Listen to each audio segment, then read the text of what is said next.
you.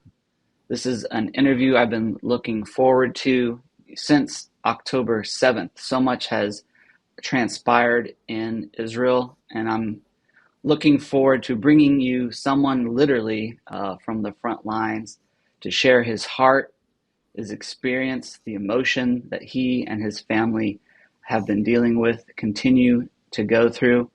And so I want to welcome Doron to the stage. He has become a recent friend of mine, and just giving him an opportunity to really share what is going on, the truth from the land. Doron, thank you so much for joining me today. Thank you, sir. It's an honor. So real quickly, if somebody is coming through this interview, why should they stay and listen?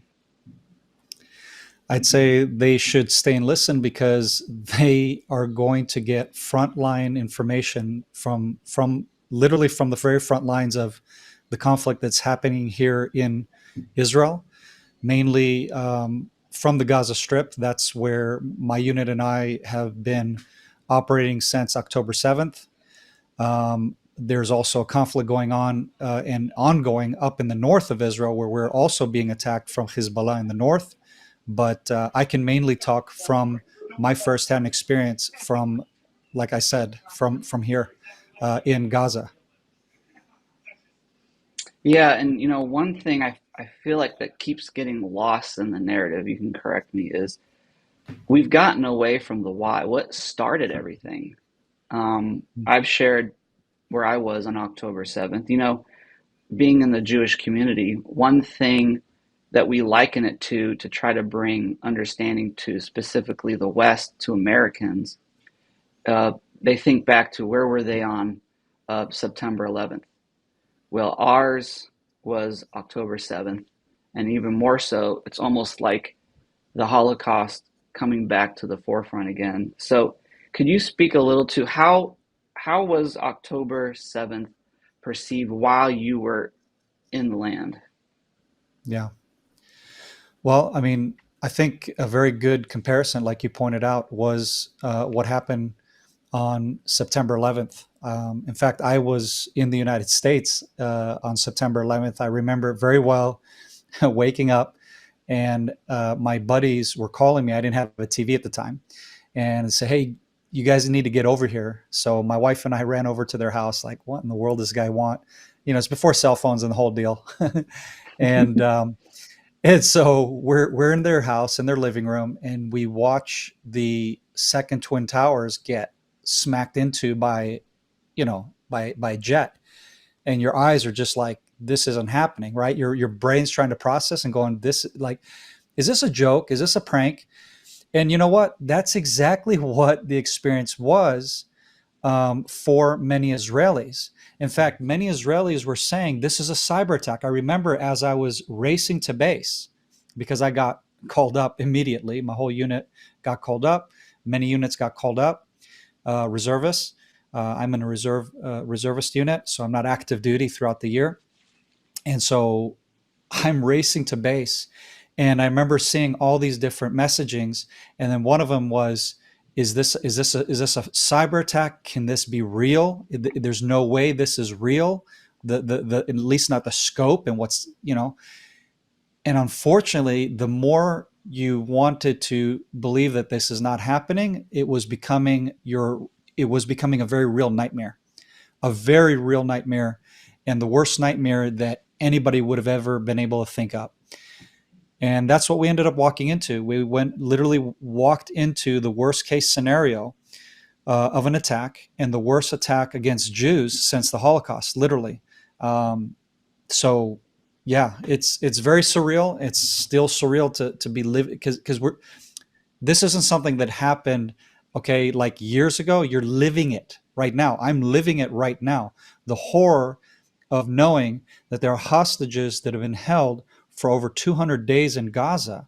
Was it 260 days plus now?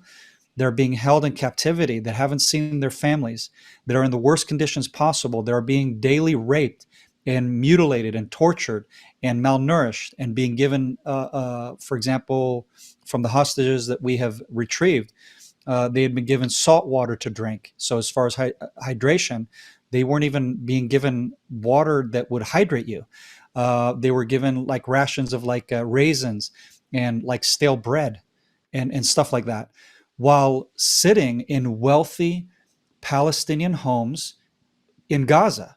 Okay, one of them is a wealthy imam. In the last hostage rescue that we just had, for example, a wealthy imam, local imam, whose son is also an Al Jazeera reporter, and they are a wealthy, well-to-do family that were holding hostages in their homes. So you can imagine they're eating well, they're doing just fine, and while simultaneously as they're doing just fine, but holding their captives in their home, because Hamas basically makes a deal and says, listen, we'll do the security, we'll take care of all the the combative stuff. All you have to do is let us have your facility, your home, your space, your whatever, and they willingly do this. So they're aiding and abetting the terrorist activity, even though they themselves might not carry a weapon, you know. But that's what people need to understand. This is what we're up against. We're up against people who are assisting the terrorists, not just the terrorists themselves. And then you become a terrorist technically. I mean, like, think about this. I mean, if I'm holding ISIS in my home, or I'm helping hold sex slaves for ISIS in my home, what does that make you? That doesn't make you a terrorist? What, that makes you a normal civilian? You know? And so, and this is what bothers me personally on a personal level, because I get called out by people online who make death threats against me, who wish that that you and your wife will die, and that you will get to this and that. I'm like, excuse me, like what? You know, because you're committing war crimes. You're committing war crimes. I'm committing. How many babies have you killed today? Stuff like that. I'm like, what are you talking about? I haven't shot anybody. I've been in Gaza for 8 months operating, and I haven't shot one person the whole time. In fact, I got directly shot at in one of my missions, which the guys, joked at me afterwards. They're like, you didn't get shot, and then we got back to base. We looked at the we spoke to the guy who's doing air support for us with the drone, and he goes, oh yeah, you guys came under fire. And I said, see, I told you. I said, which? I said, what Humvee was it? And I was like, yeah, that was mine. Like, told you guys. But I mean, I know the feeling of being shot at. I know the feeling of coming under mortar attack. We just lost 2 soldiers in the last operation we did. Where we all came under mortar attack, but the mortars hit them, and that's just right next to you. So no, we're not committing war crimes. No, horrible things are not being committed by us towards the Palestinians. The very opposite. And our rules of engagement are very extreme, very stringent. And that is why, in fact, by international standards, we have the highest low civilian to combatant ratio in this kind of warfare in the history of warfare. So the 20-year war in Afghanistan and in Iraq, that the United States and other countries were involved in, their civilian ratio is way higher, way higher. And I'm not trying to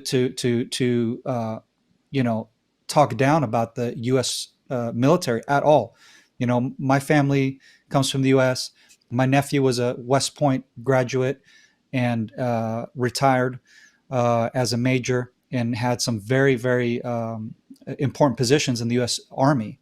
My father is a Navy veteran. Okay, he served in War II. That's my father. So I'm very patriotic. I have my father's flag, who passed away. So I have his flag right here in my office. Okay, folded up.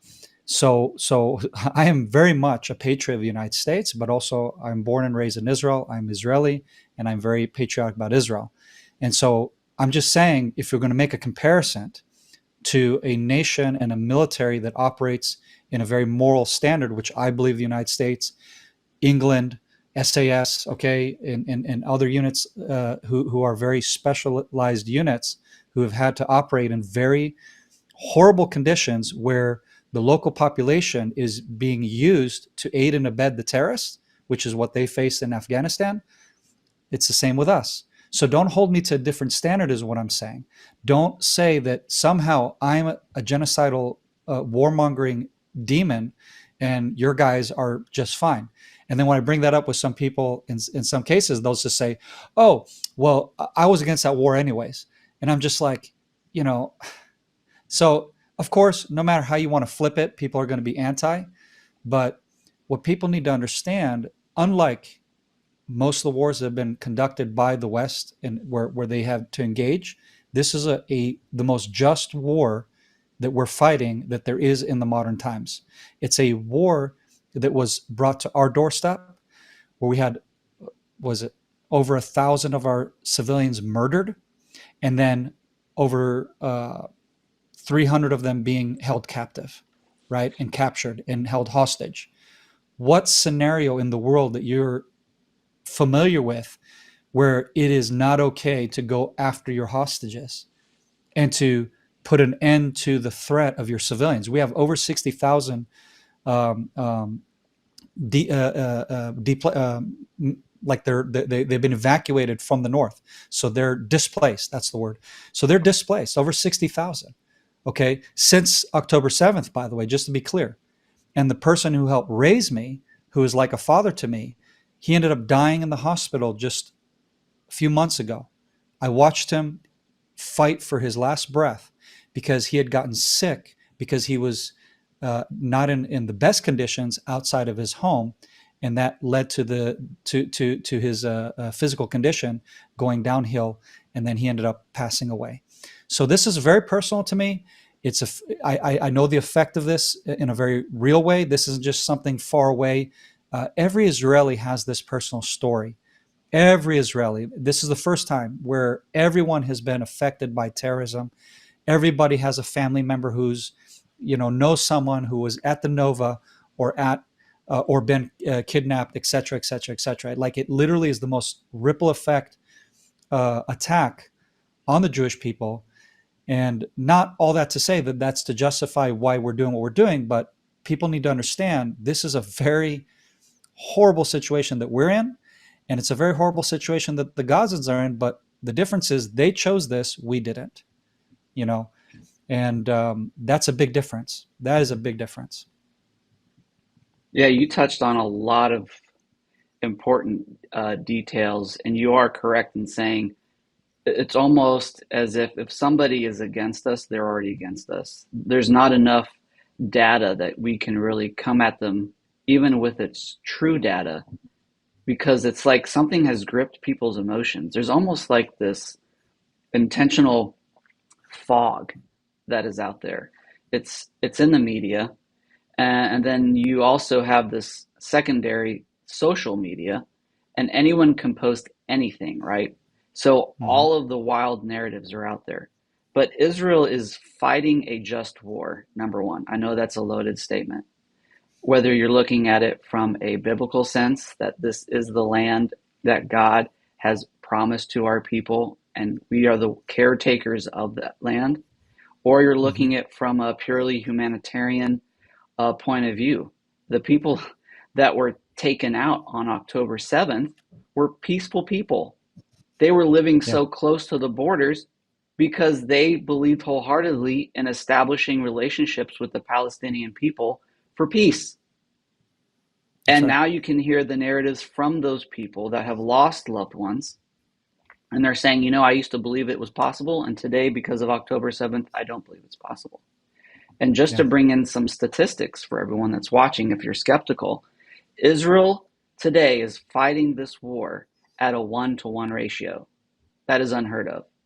Going back to when the US was in Iraq and Afghanistan at the height of the war, it was a 1-to-10 ratio. And then as the war was de-escalating because we were winning, it went down to 1-to-5. But Israel's 1-to-1.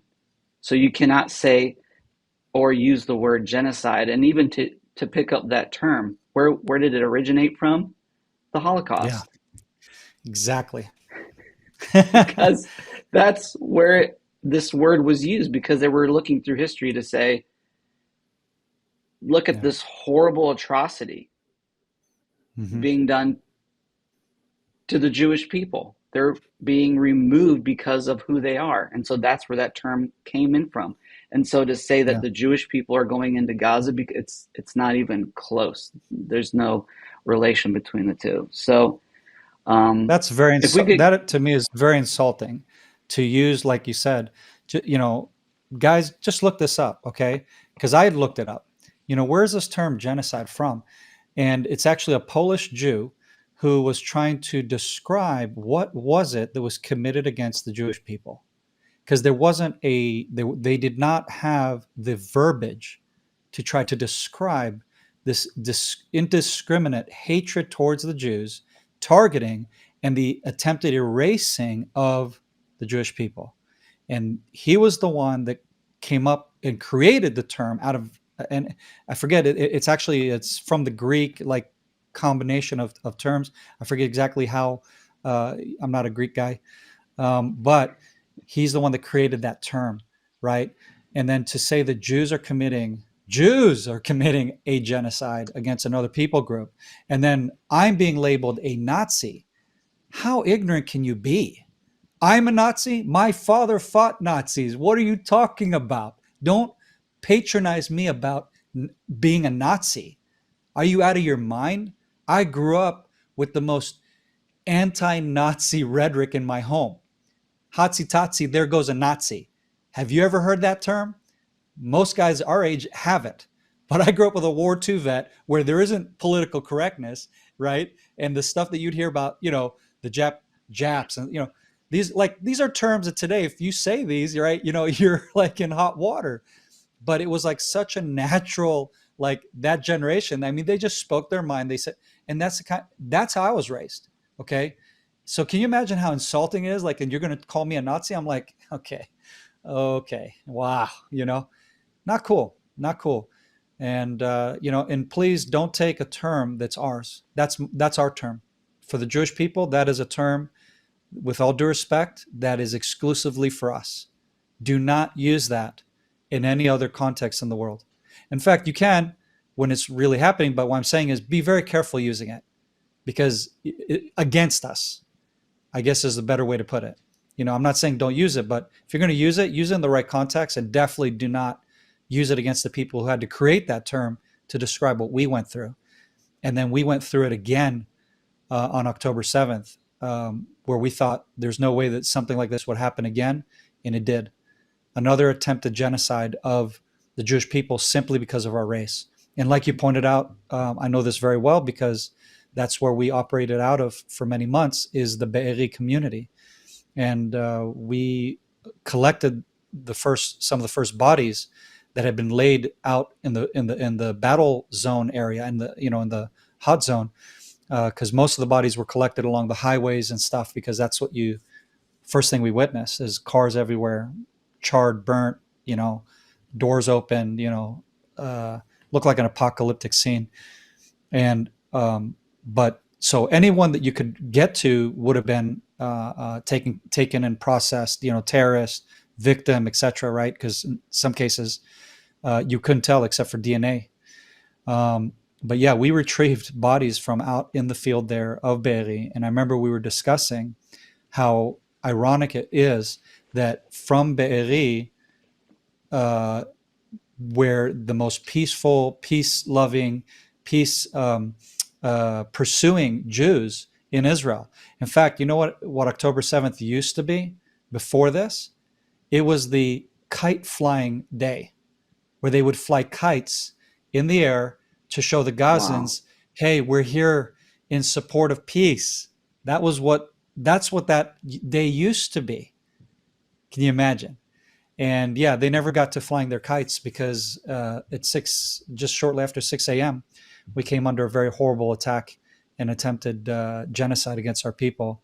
And unfortunately, it did not help them on a single iota. They're like, listen, we know, and they named names of Gazans they personally know. They said, I've been helping this person and that person, and trying to help people in the medical system here, trying to help them get medical care from Israel and so on.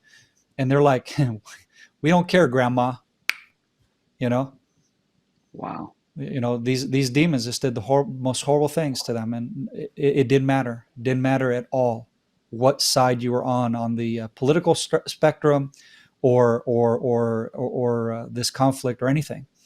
What mattered was you're a Jew, and you're going to suffer, and we're going to make you suffer. That was their mission. The mission that was given to these terrorists was to make us suffer in the most horrific ways. And I know that for a fact. I saw it, and we saw the intel that they were given. Each one had like a checklist. X, Y, Z. They like literally they had a checklist of this is what you need to do. Dot dot dot. I mean, to the detail. And of course, in the interrogations, we collected more intel as to what their plans were and so on. And it was very, very horrific, to say the least. Can you, getting back to October 7th, something that gets thrown around a lot is, I know you may smirk about this for me because for you and I, you're living through it more than I am, but, being an American Jew on this side of the ocean, we can only give the best narratives and feedback from people that, like you, that are on the front lines. This word proportionate, it's almost yeah. as if it's like the things, how we're trying to tell the story proportionately. We were attacked, and now we're supposed to go and do the same things to the other people, and that's proportionate. It's like, Yeah. You want to speak a little to that narrative? Sure. Absolutely. Proportionality is the most stupid term that is being used in the media right now by these armchair experts. Let me explain what proportionality would be. Proportionality would be that I would rape and murder their children and their wives, and behead them and mutilate them and commit horrible sexual, violent sexual crimes against them. Mutilate their sexual organs in specific, because that's what they did, both male and female.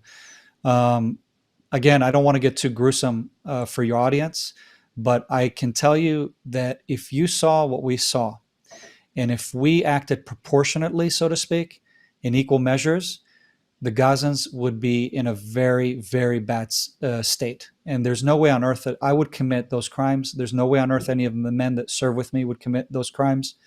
What we do instead to these armchair experts is that we carry out very strategic, specific missions to target the terrorists who are being aided and abetted by the civilian population, with everything in our power to avoid any collateral on that civilian population, which is practically impossible.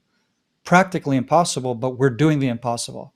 And the numbers are actually more like 3 combatants to 1 civilian.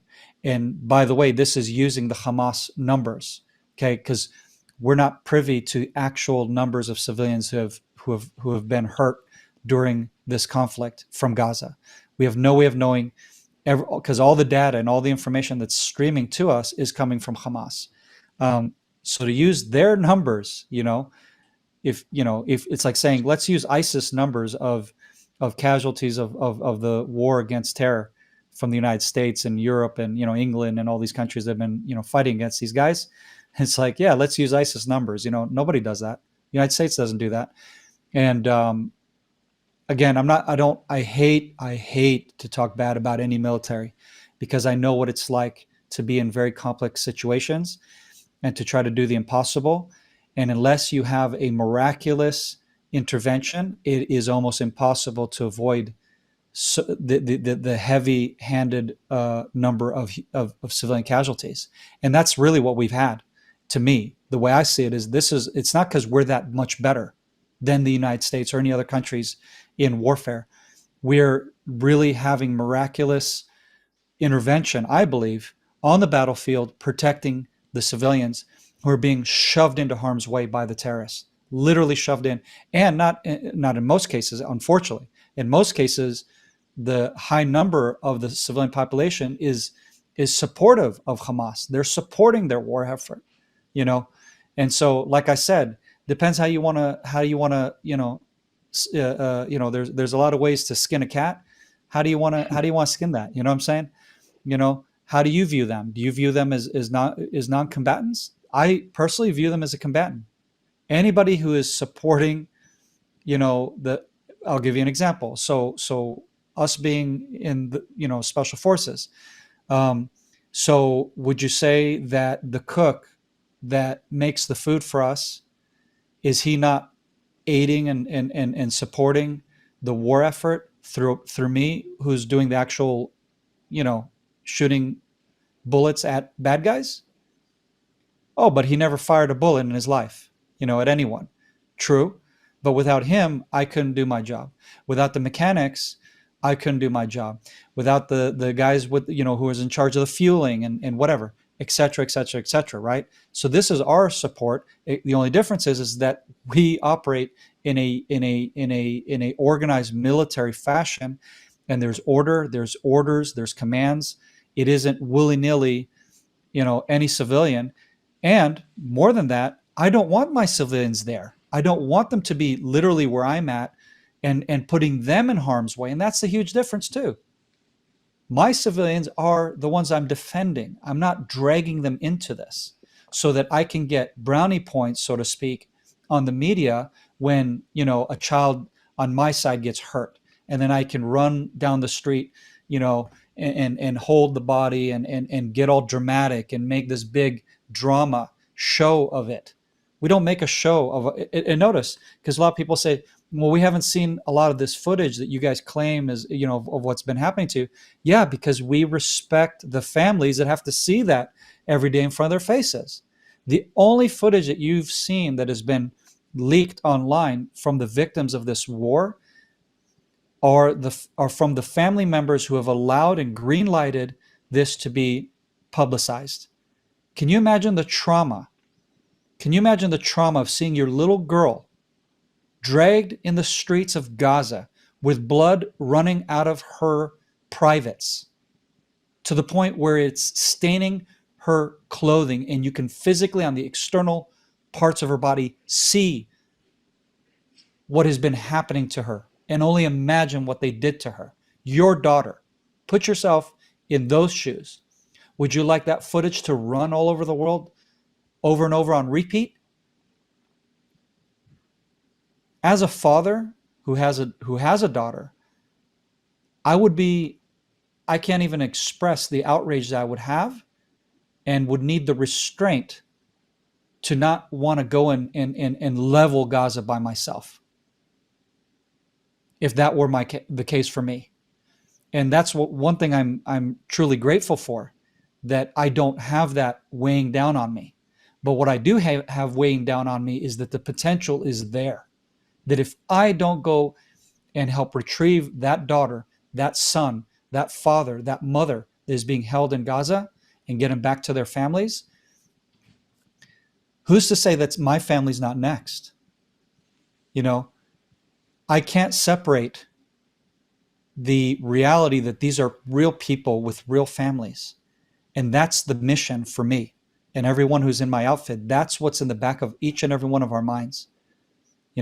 That this is because we are here to protect and restore the peace and the order to our families, to our communities, and to get back the hostages. That's our mission. My mission is not targeting Gazans. My mission isn't to execute proportionality towards their civilian population. It's actually mercy that we are having towards the civilian population, and not labeling them all as terrorists, because we could do that. On paper, we could do that, because on paper, that's the truth. How do I know? I was there. I've been in every part of the Gaza Strip operations, almost every part, not every, but let's just say like 80% of the areas where the military's been operating. Every home we entered, terrorist paraphernalia, terrorist supportive, everything, you name it, it's there. In their math books, in their board games, on the maps on their walls, everything. It's like they've been brainwashed to live in this alternate reality, this crazy reality of just demonizing and hating Jews. And it's sad. Because when I look at that, I look at the evil of Hamas and the Hamas enablers that have enabled them to propagate their people.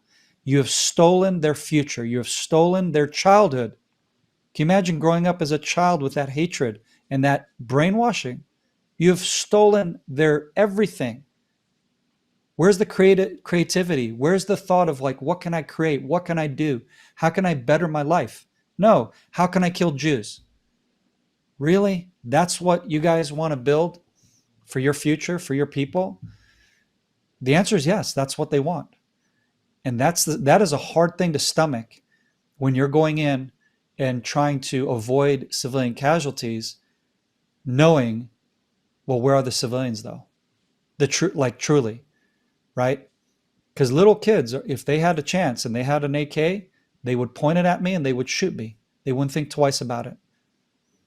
Because their childhood, their innocence has been stolen.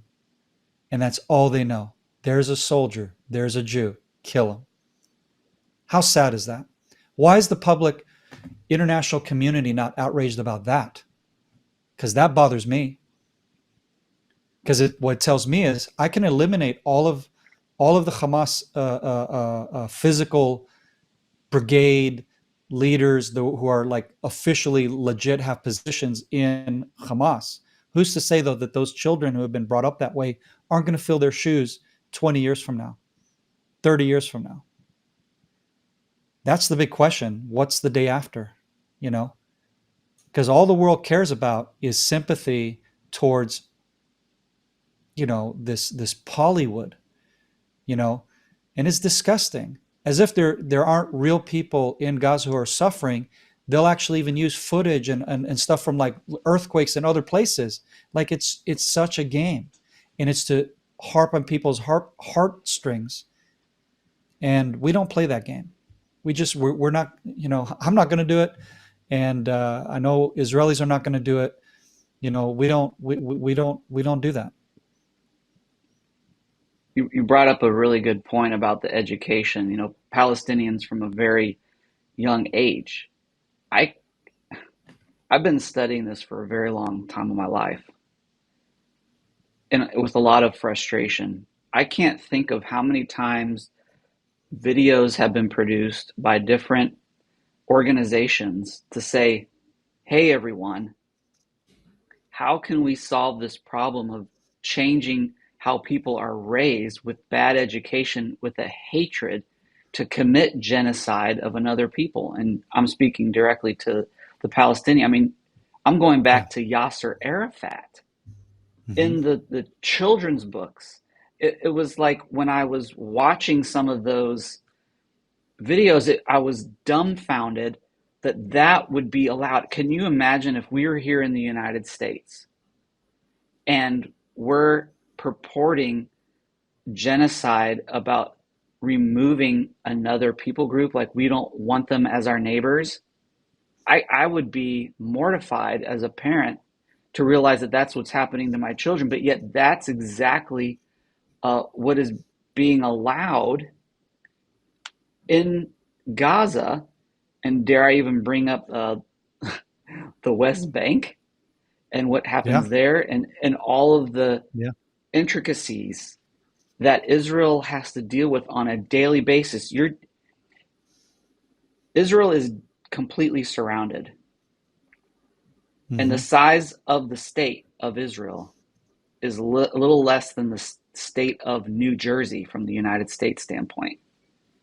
Mm-hmm. And if we, the United States, were attacked by Mexico, let's say drugs down there get really bad and they come into our borders, which sounds familiar, but anyway, uh, Yeah. that they hit us hard. What happened Mm-hmm. to Israel, if we're talking about proportionality, if I remember correctly, the number is something like Israel lost about 1,200 were murdered, raped. In the United States, it would be about 50,000. So it would be like Mexico invades Texas. You think the United States would allow that type of attack to go um, unanswered? And I would just say, No, there is no way. And it would have to Hmm. be ingrained into the education of the Mexican. There would be that whole generation. And guess what?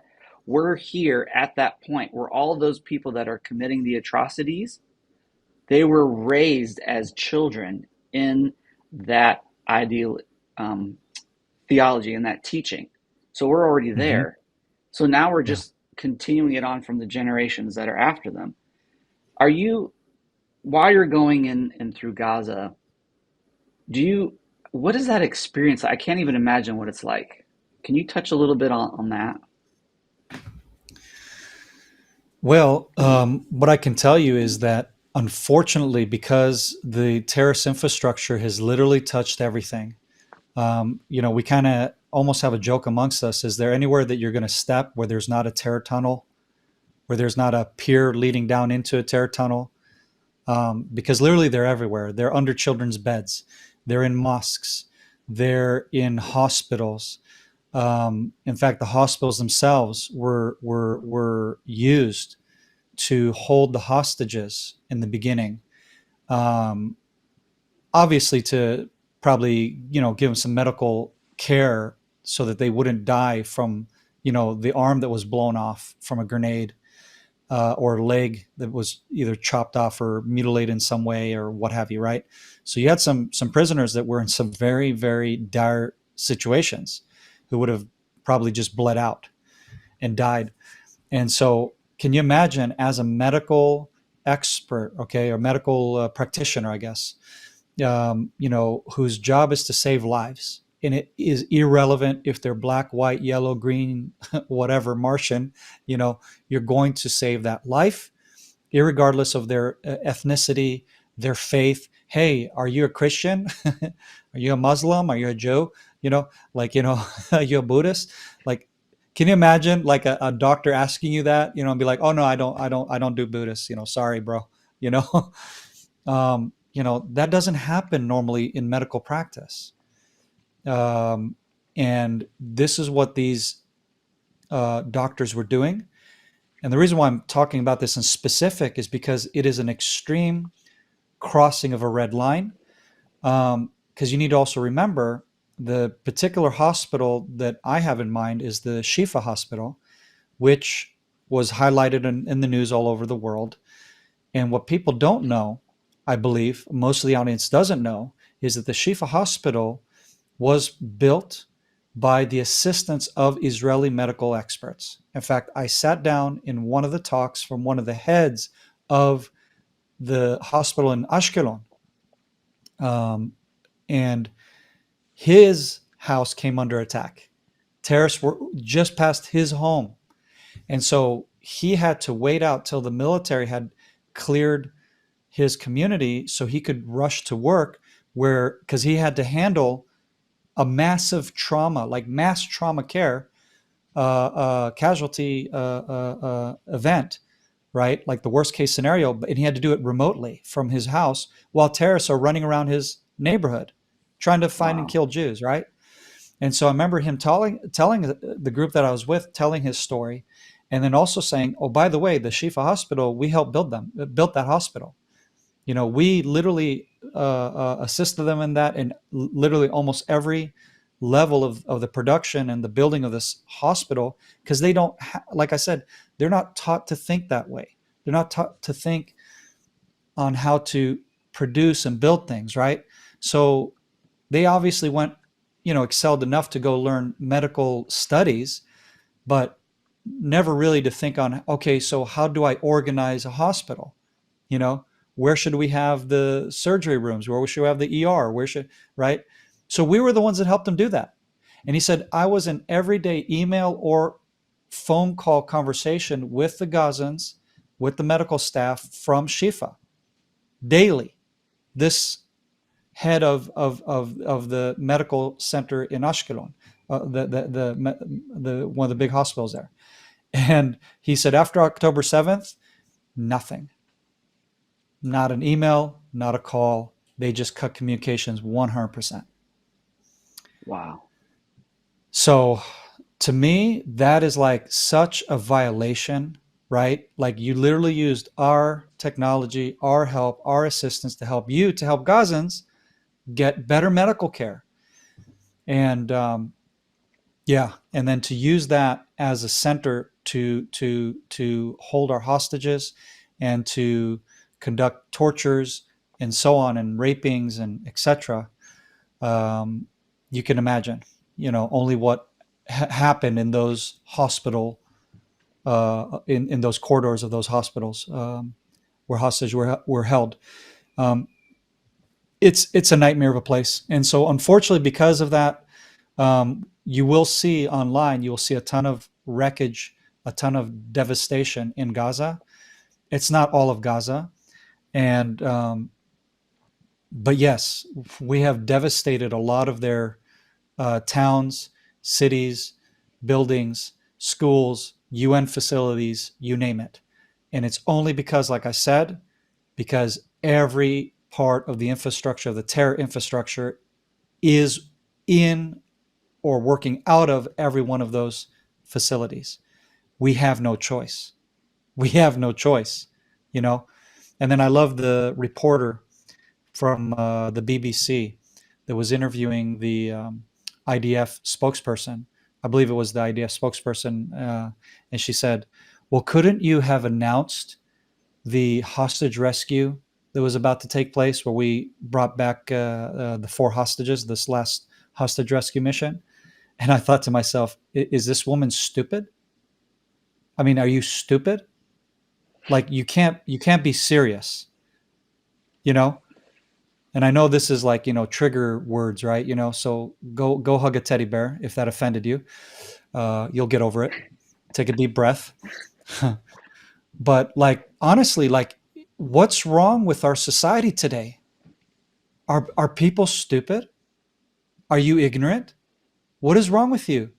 Would you have announced the biggest mission in the history of the war in Afghanistan, and announce to the neighbors, "Hey, we're about to get Bin Laden. Everybody go indoors. It's about to get hairy here in a minute."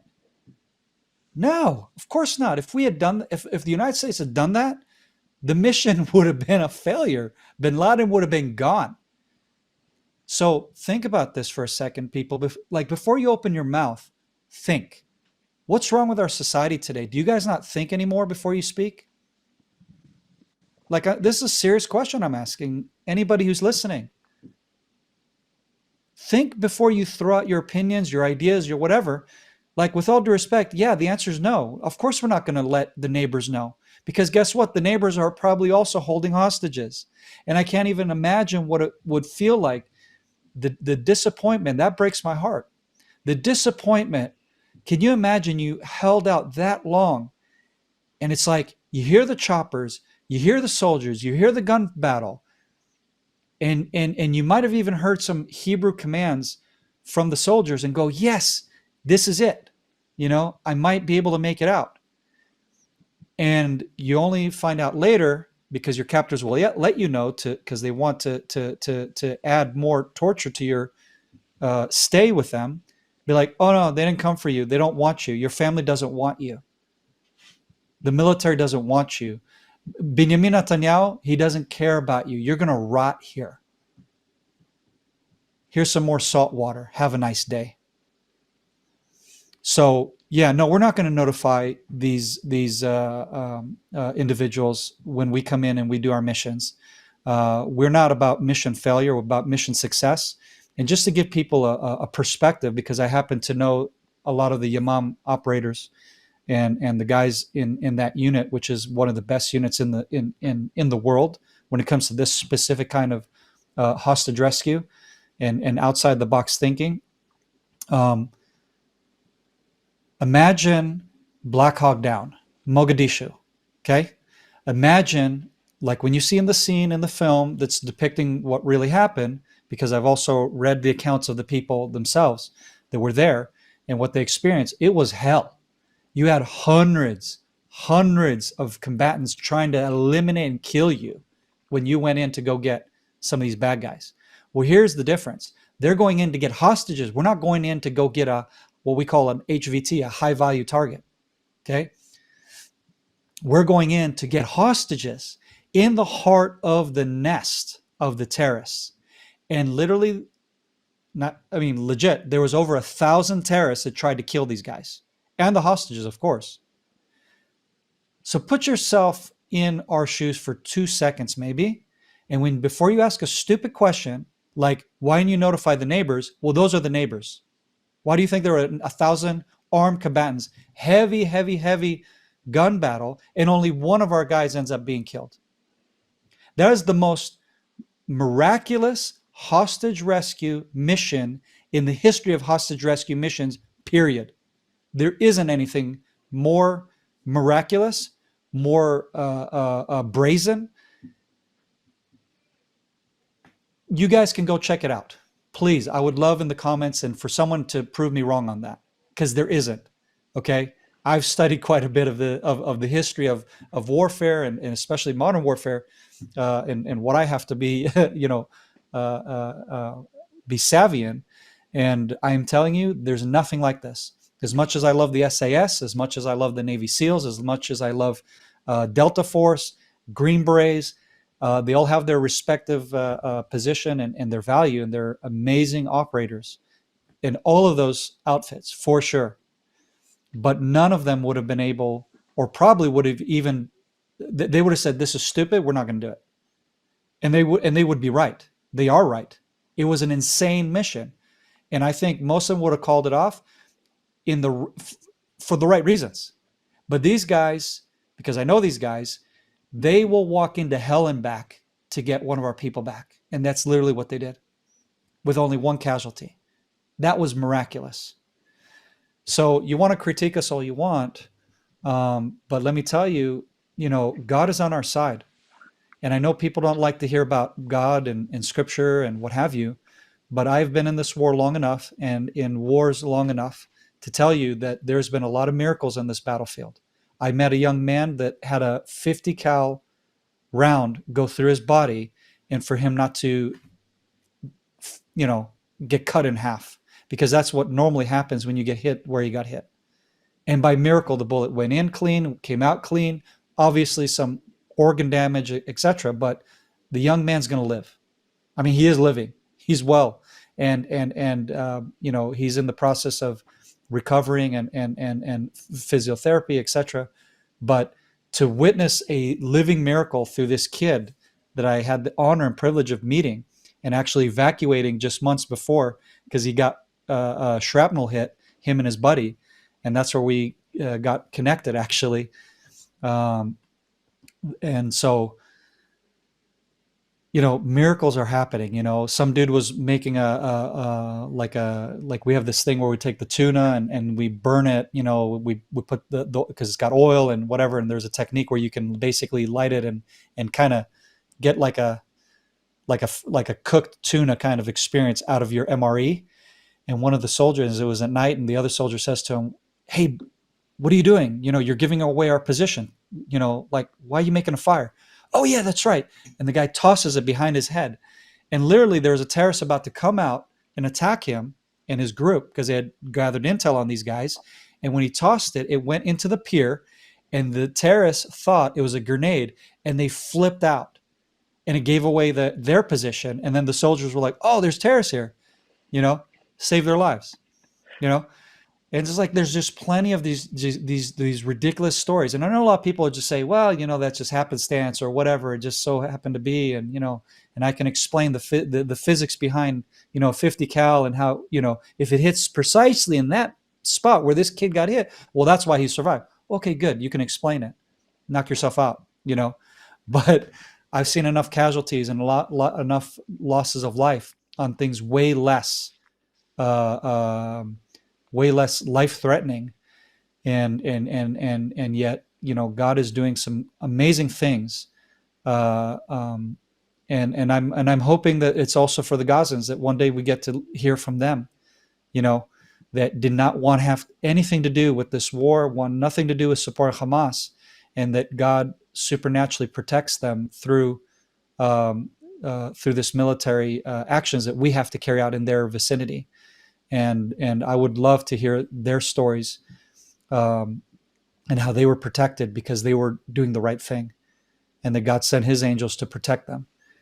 You know, so yeah, I love that you touched on prayer. It's something that we try to do as best we can to share. And like some people kind of pass it by. You just keep asking us to pray. But when you hear about these miracles, I think it just reinforces. I heard some other wild ones. Even on October 7th, my family and I were praying for everyone, and rifles that were in really bad condition because you didn't have a chance to go to your reserve unit, look at your rifle, inspect it, check it against the target, shoot it, and then go out and handle it. No, it was like you're grabbing your rifle and you're going. And the right, condition of some of them were pretty bad, but yet somehow miraculously they worked, and they brought it yep, back, couldn't fire it for the instructor, and then had to go to the armorer and get it worked on. They said this rifle shouldn't have fired at all. I mean, that's right. the Lord is the one who fights the battle. I wholeheartedly believe that He's working all things out, even in the most dire situations. Mm, And maybe we could touch real quickly on, a lot is happening right now in the north, up in Lebanon. yeah, And it seems like a whole nother front is opening in Israel. yeah, Do you think we're days away, weeks away? I mean, it just seems like it's a moment to moment. Who really knows? yeah. Well, the way I understand it, we're moments away. We're moments away from that front opening up. It's already opened, okay, if you will. It's just that we are trying to, the military tacticians, the ones that are calling the shots, not me. They are, to my understanding, they're trying to be very smart about it and invest the specific resources in Gaza right now, because I'm not sure most people understand, but most of the combat soldiers are not in Gaza right now, like we were in the beginning. So the fact that I'm there, I'm part of a very small number of soldiers that are actually operating and conducting missions in Gaza, because we're trying to help the soldiers, especially the ones in reserve, to get back to life, get back to their jobs, get back to their families and whatever, and get some breathing room so that they're ready and fresh for the Lebanon front, right? So the longer that you hang on to these guys in the heavy fighting and the very complex missions that are being conducted in Gaza, and then send them to the north, where it's actually much more complex, because who you're going to be fighting there, unlike in Gaza, this is actually an actual, like an actual military formed terrorist group, Hezbollah. So the big difference between Hezbollah and Hamas is that Hamas will basically invest on teaching a guy how to shoot an AK, but he won't necessarily know how to shoot an RPG. And so the one dude, shoots learns how to shoot the RPG, and that's his job. This guy, he's a radio guy. That's his job. This one's intel. That's his job, right? Whereas the soldiers that you're fighting, actually, they are, it's hard for me to even call them soldiers, because to me they're terrorists. They've taken over, Lebanon. They have taken over the freedoms of the Lebanese people, who are Christian, Muslim, um, atheist, Druze, etc. You have a bunch of faith groups there. You have a bunch of ethnicities there, and it's like, what they have done is they have basically taken over with an extreme jihadist jihadist agenda, and it's like, this is now Lebanon, right? So the people in Lebanon don't want to fight us, but it's Hezbollah that is taking over Lebanon. They're the ones who are drawing that nation, our neighbor, into this conflict. And so, and the way they're doing it is through a much more organized means, And so their combatants are going to be more like an IDF soldier, not on the same level, but they'll know how to shoot their small weapons and their heavier weapons and mortars and RPGs and et cetera, et cetera. So they'll know how to be like a multi-task soldier, which is how most militaries are. And that's the problem, is that basically you're up against a worthy foe, so to speak, and and it makes it all the more complex. So to wear out your guys in Gaza just to go up against, uh, you know, um, a foe that is worthy, if you will, on the battlefield to be able to fight, and you recognize that, you don't want to overextend them, and overextend their our capabilities, right? And so it is a very tricky place to be in. I don't wish to be in their position. Those have to make those decisions. They are hard decisions, but that's our reality, and that's what we're up against. Let's switch course just a little. We'll get into some maybe a little happier conversation. So Yeah, I'm a fan of Jack Carr, the novels and the movies or the TV series that came from that. You did a really good interview with him early on. Could you just touch base? Like, how did that connection happen? Was it through social media? yeah. So yeah, some people assume that Jack Carr and I are good friends and BFFs, which we're not. What we are is online acquaintances. I've been following him since he,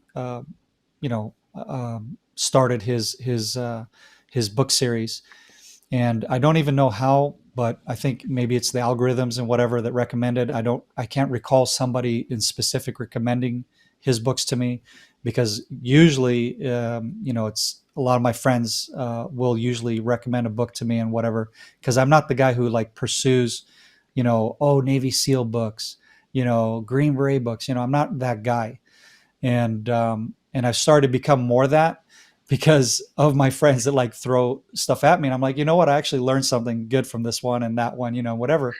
But you know what I mean? It's like, it's just one of those things that, like, if you're living it, it's like just reading other people's story on that kind of world. Not that I'm a Navy SEAL, yeah, in my military experience, but it's that world, and it's like, to read fiction on that, and especially when it's fiction, and it's fiction from somebody who hasn't lived it, and when they try to write about what they researched, it just comes off bad. And that's why I can't stand reading fiction like that. Typically, I don't get into it because I'm just like, no, that's not what he would have done, and no, that's a crummy gun, you wouldn't use that, or whatever. And it's like, you get frustrated by listening to these weird details that's like, that just doesn't sound right. And so when I started to read his first book, I'm like, dang, this is so good. This is so good. It is so spot on, And then I started, research, Jack Carr, and like, who's the author. I'm like, oh, figures, like the guy's like a Navy SEAL officer. He worked in intelligence and the CIA and all that. Um, and so I was like, okay, now this makes sense, right? Like, this guy literally lived like the dream for anybody who wants to be in special forces, and then writes from his experience, and then that's why it comes across the right way. And he knows that, right? He knows people like me are going to pick him to shreds if he gets it wrong, so to speak, right? And be like, hey, that's not right. That's not how nobody would wear that plate carrier. That's a piece of trash, for example. Because we know what's a good one, what's a not good one, for example. And and so I'd been following him, and then at some point we engaged, because he reached out to me and messaged me because he saw that my son had been hurt. He had an eye injury, a really bad traumatic eye injury, where the base of his eye had cracked, and it affected his vision, and we had to go through some crazy surgery. And so I kept posting on social media because as a parent, this was the worst case scenario for me, and the worst that I've ever had to live through with my children. Like, the most helpless, the most nerve wracking, and I needed help as far as prayer. And so I reached out through my social media to say, hey guys, this is the situation. Here's what happened. please pray, because I'm not going to start texting every one of my friends and so on. That just was draining. I mean, like I felt like I need to be here 100% with what is going on, and I need to be the most efficient in how I let everyone know what's going on, right? And so he had seen those posts and reached out and said, hey, I really want to do something for your son, and I'd like to send some Jack Carr merchandise and stickers and books and whatever, and T-shirts and all that. And so we had been in contact because there was a mess with the customs that wouldn't let it through. And I was like, oh, this is so horrible. Here this guy went out of his way, pro bono sent me all this stuff, and I can't even get it cleared at the customs because of our stupid customs, system that's just like over the top in their way of doing things. And it's literally just because of the way they invoiced and put out the invoice that they wouldn't clear it, because they labeled each sticker as an individual sticker, as an individual item. And if you cross over 30 items, then it's not a personal import anymore. It's like you have to do like a personal or a professional import, like as if a business. It's this whole like red tape. And I was like, guys, it's a stack of stickers, like we're not talking about like he's like, like they're sending me merchandise that I'm going to like sell here in Israel or something. And so it just was this long drawn deal and back and forth emails.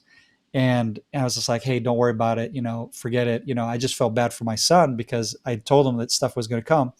And in the end, we were able to clear a box of some books that did arrive.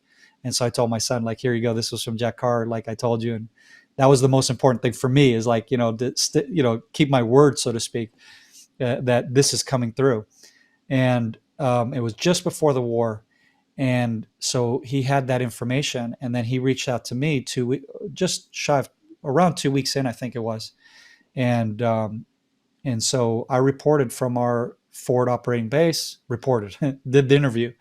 And it was very difficult because it's like I had to find a spot that wasn't where you have communications going on, missions being discussed, etc. Like, and in our community, it's like, it's very sensitive, and nobody likes a guy like me shedding light onto the things that we do and all that kind of thing. So that's first of all. So just getting the green light to even be interviewed, and then me having to be smart of where I'm going to be interviewed. And so it was this shady, like darkened lit area, and I looked, like Jack Carr's look-alike, because I know that I saw like some people were saying like, they're saying that was Jack Carr interviewing himself or whatever. And I was just like, this is so silly. The internet is so silly. Like, why would he do that? It's like legit. He's trying to just talk to a soldier from the field and get a frontline vibe of what's going on. And that's how that basically got done. And it just was such an honor for me. I mean, I was like, you want me to be on the Jack Carr, podcast, the Danger Close podcast? I'm like, yeah, first of all, but I was just like, but what am I going to say? Like I'm nobody.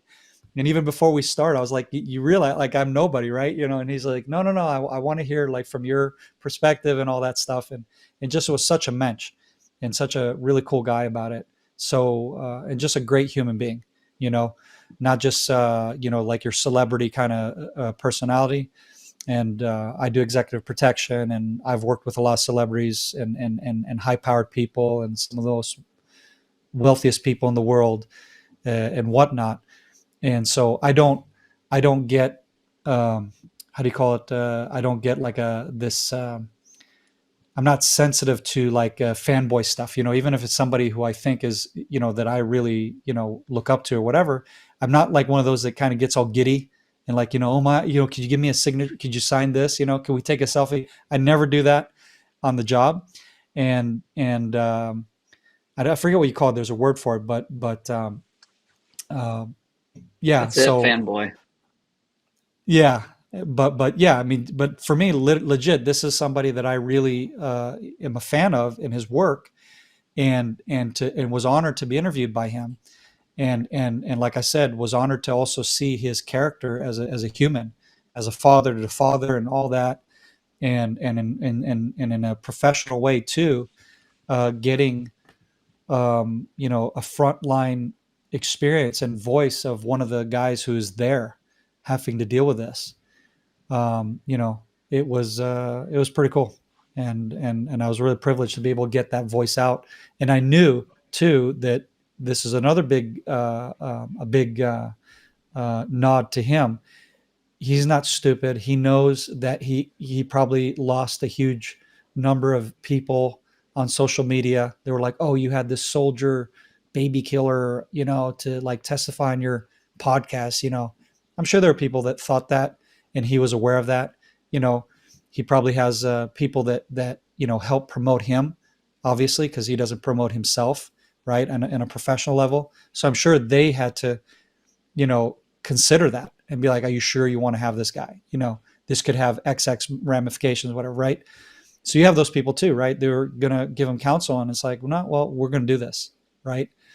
So lots of respect for that, and for doing it, like I said, in a professional way. He wasn't taking sides. He wasn't saying, I'm anti-Palestinian at all.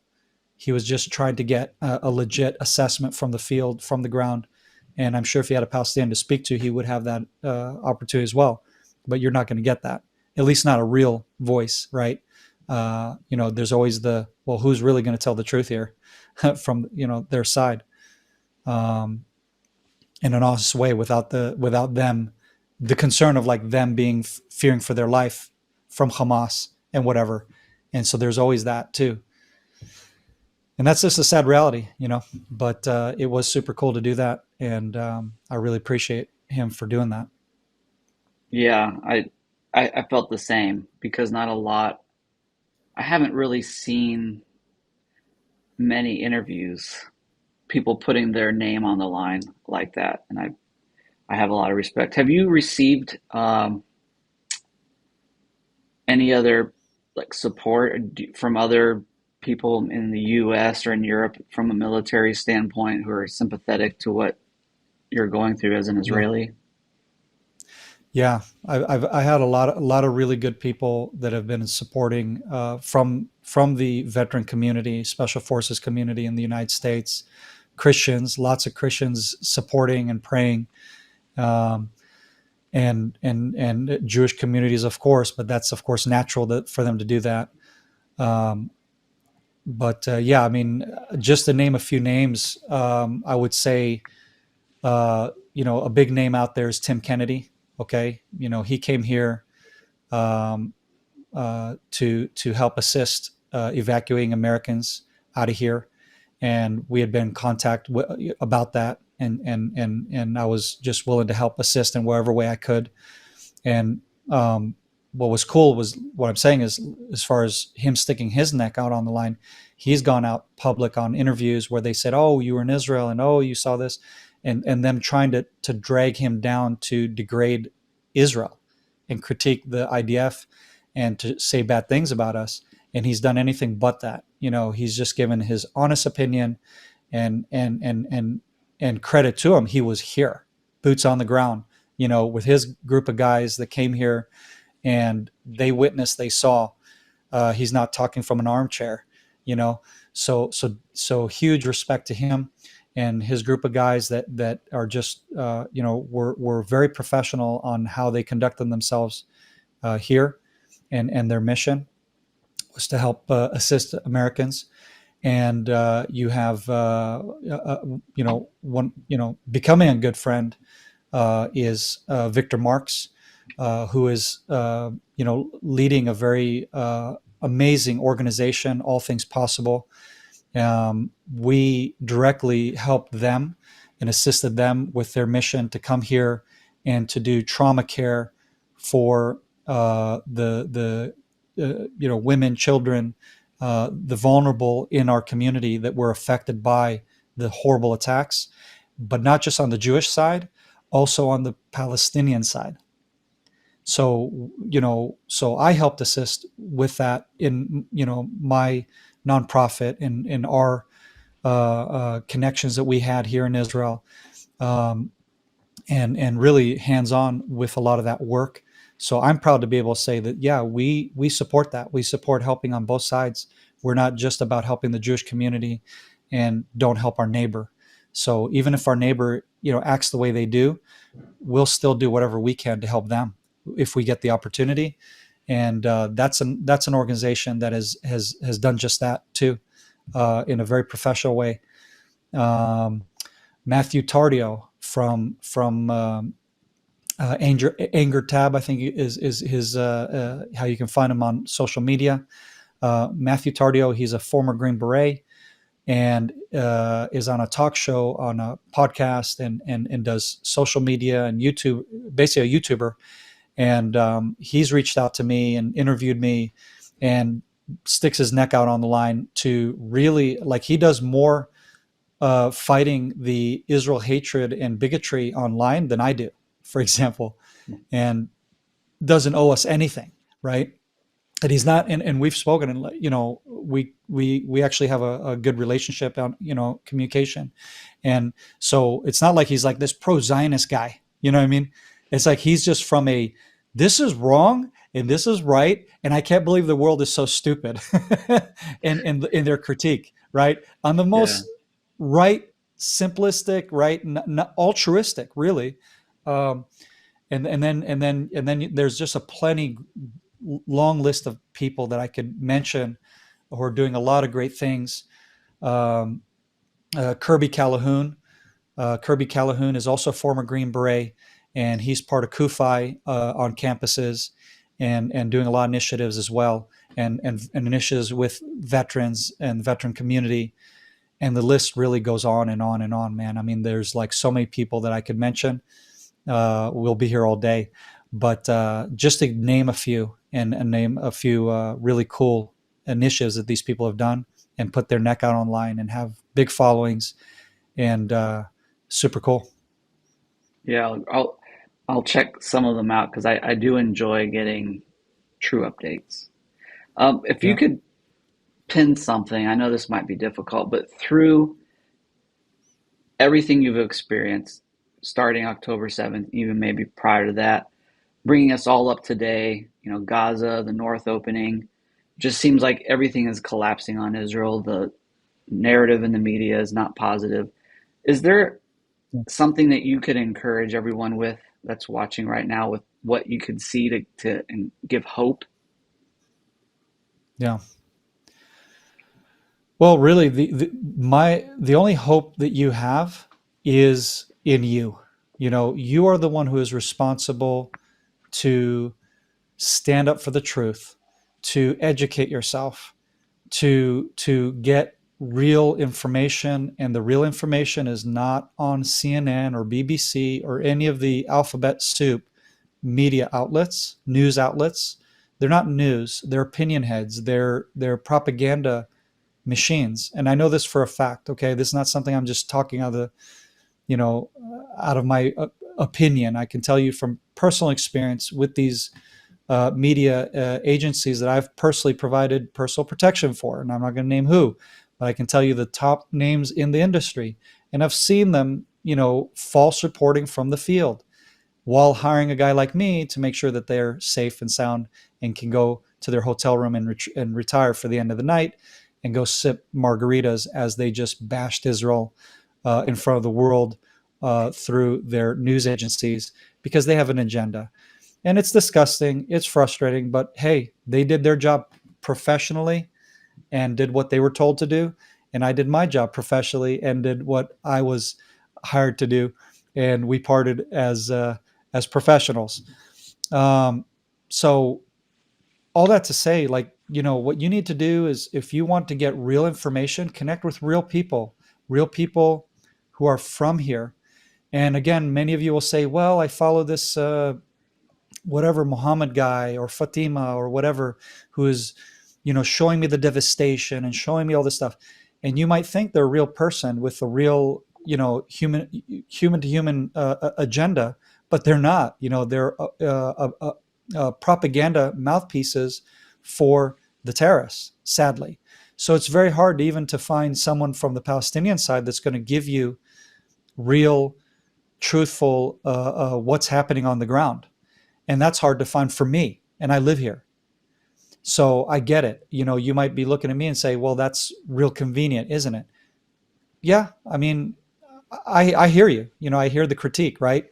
I'm critiquing it before you're even going to critique it, I guess you could say. But it's just I've learned to see how people think and how they kind of critique stuff that I'll try to say and say this is fact, and they're like, oh well, I saw this and I heard this. But yeah, that's you have to really today you have to really weed through the weeds to get to truthful, honest. Here's what's going on, and that's what I try to do. So if people follow me, I'm telling you honestly, I don't get paid by the government of Israel. I don't get, you know, any benefits to do what I do. In fact, some of the time or a lot of times I'm losing money, okay, because it's taking from my time where I could be doing work that pays me. I'm doing this pro bono, right, to get the message out because for me it's about the mission of getting truth out to people, and so that's what we do. Oh, that's what I do. And that's what my nonprofit does, right? Is we work to try to get true reporting out there. And there's lots of people you can follow. And there's lots of people that if you follow me long enough, you'll see who I'm posting and reposting. Um, you have the British journalist, I'm trying to think of his name right now off the top of my head. Um, Douglas Murray. Douglas Murray. Thank you. Man, it's like you're reading my Yeah. thoughts. Well, But like he just that's a guy, right, who sticks out and shines in the weeds of the mhm. media community. And then there's also that Melanie Phillips. Melanie Phillips, also a great like true journalist, true reporting people who don't owe us anything. They're not Jewish. They're not Zionist. Douglas Murray is like gay, okay? Like it's not like he has some special agenda here in Israel, you know. Why would he support, Orthodox Jews per se, But it's like the reason is real simple, and that's why I'm like, I don't understand what is wrong with society today. Like, have you guys lost common sense? And when I made that statement about this journalist saying a really stupid statement, I'm like, where's your common sense, lady, right? And here's a person with common sense. Melanie Phillips, common sense, common sense. She used to be actually on the far right, far left in her worldviews until she realized, wow, I was duped. And so, and now she speaks, again, the truth that she knows and does it boldly and loses a lot of support from the mainstream media. And that should be a tall tale for you if they're trying to speak the truth or not. Are they part of the mainstream? Are they being publicized on any of the alphabet soup out there? Or are they independently being, interviewed or what have you, right? That should be a tall tale, right? That they're probably speaking the truth from how they see it. If it's right or wrong and they understood it right or wrong, to me is irrelevant. The fact that they at least are giving their real true opinion is is the deal, right? I'm not saying that we all have to agree on everything, but they're being honest, and you don't get a lot of that, not these days. Yeah, we'll post your details in the description of this video so people can connect. What's the best way for people to connect with you that want to stay in touch, see Yeah. what you're doing? So what I do is the simplest way to update people is through my Instagram, Facebook, and YouTube, where I've started a podcast actually to combat a lot of this lies. And it's the Doron Keidar Podcast on YouTube. It was actually I opened it. I opened up the private, the non not the nonprofit YouTube channel, but my private one, so to speak, to just do my own thing, like what I'm interested in. So I started to study tour guiding, and and I went through the tour guiding course during COVID because finally I had time where I wasn't on high demand to do security and this and that and the busy life that I've had leading up to that. And so I took advantage of COVID to actually do what I've wanted to do for years. I'm into archaeology, history, showing the Christian world their Jewish roots of their faith that is here in the land of Israel and so on.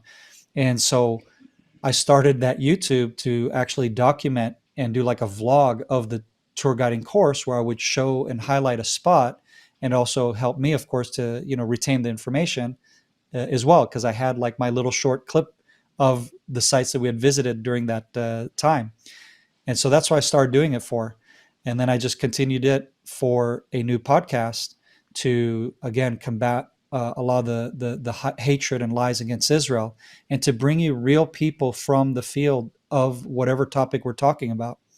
And that's why the theme of it is the man in the arena, is one of the themes, because to me that's what it's all about. It's hearing somebody who's in that thing, that the subject matter that we're discussing, they're not somewhere far away from it giving an opinion. And that's what I'm attempting to do through the podcast, and following also the Fakta non Vorba motto from one of my teammates' brother who passed away, who died fighting in Gaza, and he had that tattooed on his arm, which was actually a motto of one of the Roman legions, which is actions, not words. And so that's really what's all about. It's putting action to whatever we're going to be talking about, not fake stuff, not fluff stuff, but it's like, this is like legit, boots on the ground people. And, people can go there and see that we have a pretty wide variety of interviews with Muslims, with Christians, you name it, warriors and non-warriors, and, um, uh, theologians, right? Lars Anderson, who wrote the latest book about the truth about Palestine, right? So really trying to get a good variety for people that I think otherwise you would not really be exposed to. I mean, I could just talk about military stuff all day long, right? And that's cool, but for me, it's really trying to keep it really in a variety, and get people exposed, because that's the world. The algorithms put you into a box, and they're going to connect you with like-minded people at best. But to me, I've never been that kind of a person. I want to hear other people's experiences, ideas, worldviews, because that grounds me as a human being, right? And it also gives me empathy for the other person, and not look at them as something bad or negative because they believe different than me, they dress different than me, etc. And that's kind of what we're trying to do with that. And so that was, it was birthed out of war, and hopefully people find it helpful and insightful. Yeah, that's great. Do you have anything you want to share as we're closing up here? I want to make sure I give you the last word. Thank you so much for spending this over an hour with us today. Really appreciate your insight, just hearing from the front line what you're going through, the men you're serving with, the emotions of what's going on in Israel, the news that's being purported. All these topics are very important, and just can't thank you enough. But I want to give you the last word for anything you want to share. I just want to say I'm thankful that you've reached out to me, and um, I've known of your family for many years. In fact, I was on a trip with my father-in-law, who travels the world speaking about Israel and so on in different parts of the world, and we were in Sri Lanka, right? Um, for me, that's like the other farthest part of the world, so to speak. It's so culturally different and everything. And at the time, I just gotten out of the military, so I grew out my hair, and had like a little bit of a beard, not like I do now, but it was like longer hair, like down to my shoulders almost. And so we're down there in Sri Lanka. He's speaking in these different churches, and this place that we were at, it was like this I think it was like a Bible school or something like that, because there was like dormitories and whatever. And and we were there for 2 days straight, and they hosted us there. And the reason why I'm laughing is because for 2 days straight, like from the second we stepped foot into the campus, they had your dad's music, Paul Wilbur, for whoever is now listening, and for you it'll be obvious, right? But you know, uh, so Paul Wilbur, right, is internationally known Jewish musician that has had his music played all over the world, and so I hear Paul Wilbur. And of course, I recognize his music. I was at the the event that happened in Jerusalem actually years ago with my foster parents. They had taken me to that event, and where he had done an album live from Jerusalem, and I always remembered your dad from that because I was like, oh yeah, Paul Wilbur, that guy, you know, and this was back in '95, by the way, for people who give you context, and so when I saw your dad live, and so here we are in like 2005, I think it was. I'm in Sri Lanka and I hear Paul Wilbur and I hear that album that I was attending, right? That I was at the live event of, and it's going on and on loop for 2 days straight. At the end of that, I was like, if I have to hear a Paul Wilbur song one more time, I'm going to like, I don't know what I'm going to do. It's like, it was like almost like psychological torture. But the funny thing was, they did it to honor us. They did it because he sings about Israel and Jerusalem and shalom, shalom. It's like, I was like, I get it, guys. Thank you. Um, but you went over the top. You went over the top, guys. And they had no clue, of course. And then the other funny thing was when my father-in-law was speaking, I was in the back of the room there, and there was a group of girls because they're more segregated, like separated, men, women, all that. And so there's like a group of girls in the meeting, and they're all together there, and they start giggling, and they're looking at me, and they're giggling. And then finally, one of them was, I think one of the guys had the courage and walked up to me and says, the reason why they're giggling is because they say that you look like their master. In other words, you look like Jesus. And I was like, I was dying. I was like, oh yeah, what? Because of the hair and I said, I get it. And I was like, it's cool. And so that was my Paul Wilbur experience in another country. And so, obviously I know of your dad, and I know of the work that he's been doing in the ministry and really promoting Israel through song, through worship all over the world. And connecting many, many, many, many Christians to Israel.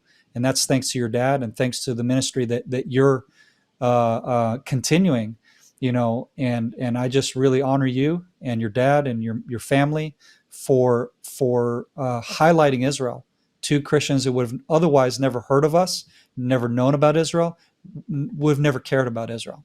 But through a simple, what might seem simple, like, oh, just music, but it was that simple instrument that was used in a very powerful way that many speeches and books and what have yous could not have accomplished. And so I just want to say I'm honored to be on this interview with you and with your audience and with your crowd of people.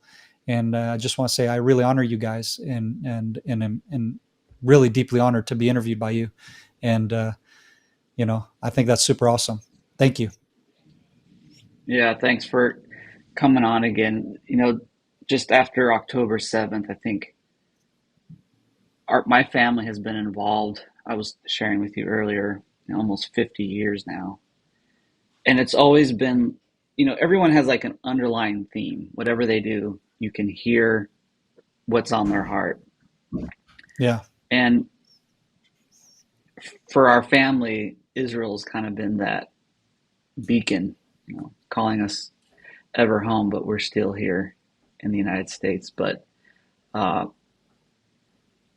my dad has been doing it faithfully for so long, and I've been stepping in to help do things here and there with the social media. I kind of like to be the guy in the background, but now ever more so getting thrust forward to get behind a mic. Not the most comfortable place I've ever been. I'm starting to enjoy it, and I'm feeling like, okay, this is probably where I'm supposed to start getting more into. But just for our audience, we do Shabbat in your home every Friday, just trying to bring everyone into our living room and just celebrate a time of rest with everyone. These things, these biblical principles, they're thousands of years old that our people have held to as a lifestyle, and it's supposed to be for the blessing of all the nations. But yet somehow we get so much pushback when we try to share a loving message. But we'll get into that for another segment. I'll have you on another part two. But just Yeah. thank you so much for your willingness to come on today. This has been such a great time just to connect with you, and trying to get the truth out in love. I hope everyone that you're watching today, that what you can take away is we're not trying to really push any agenda. You know, we serve the God of Abraham, Isaac, and Jacob, and he has a land that he calls his own, land of Israel. And one day, hopefully very soon, we can all celebrate his goodness together in the land together. And all of the pain, all of the things that have separated us for so long can be done away with. And so as we close out this segment, we just thank you, and please share this. Please get this message out. I believe it's something that is going to encourage. It's going to help others maybe see a side that they haven't seen before. And just don't believe everything that you see. I'm not trying to be, and I hope you also hear Doron's heart too, Doron's heart, that we're not trying to be, what do they call it, poo-poo the media, but we just need to be Yeah. careful what we're feeding ourselves, what narrative that we're dwelling on. Today, we have to be careful that we're feasting on the things that are truth. And how do you know truth? Usually you can look behind the door and see pretty quickly. I always say follow the money. And all we're trying to do is to get the message out there of truth. So thank you all for coming, and please share this with as many friends and family and maybe enemies as you can. And we'll see Yeah. how far it goes.